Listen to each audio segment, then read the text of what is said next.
ગઈકાલે જે પાયલ હોસ્પિટલનો જે બનાવ બન્યો છે કે જ્યારે આજે મહિલાઓની જે ગુપ્ત હોય એમાં પણ જે આજે પોતાના વિડીયો ઓલા ફૂટેજ જે મૂકેલા હોય છે અને એ પણ વાયરલ કરવામાં આવે છે તો આ તો કેટલું બધું ખરાબ કાર્ય કહેવાય કે એક મહિલાઓની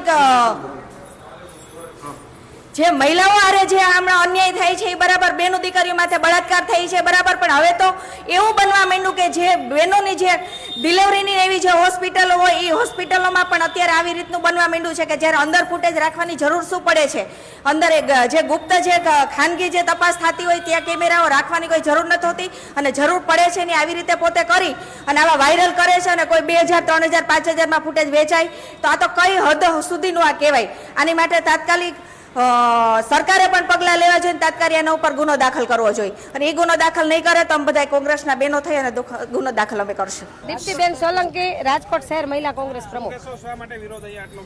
આજે અમારો વિરોધ એ છે કે જે સાયબરની અંદર ઓનલાઈન જે વિડીયો વાયરલ થયા છે બેન દીકરીઓના પ્રાઇવસીના, જે સોનોગ્રાફીની અંદર કે લેબર રૂમની અંદર બહેનોને જે લઈ જવામાં આવે ત્યારે એ વિડીયો વાયરલ થયા છે જેની ક્લિપો બજારમાં પૈસાથી વેચાય છે, જે એક ખરેખર એકદમ શરમજનક કૃત્ય છે અને એની અંદર આ હોસ્પિટલના પણ વિડીયો વાયરલ થયા છે. ત્યારે અમારો આજે અમારો વિરોધ છે કે આ હોસ્પિટલ આવા કૃત્યો કરે છે ને પાછા આ હોસ્પિટલના આગેવાનો એનો લૂલો બચાવ કરે છે કે અમને ખબર નથી ભાઈ તમારી હોસ્પિટલમાં એક ઇન્જેક્શન કેમ બહાર વેચાણું નથી, એના કેમ વિડીયો વાયરલ નથી થયા.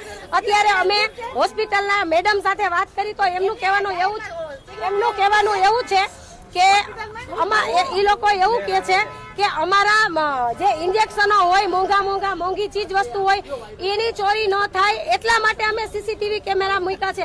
તો ભાઈ તમારા એવા મોંઘા ઇન્જેક્શનના કેમ વિડીયો વાયરલ ન થયા અને ફક્ત લેડીઝના આવા પ્રાઇવસીના જ વિડીયો વાયરલ થયા, આ પણ એક પ્રશ્ન છે. એટલે આ તદ્દન ખોટો અને લૂલો બચાવ છે એવું અમારું કહેવાનું છે.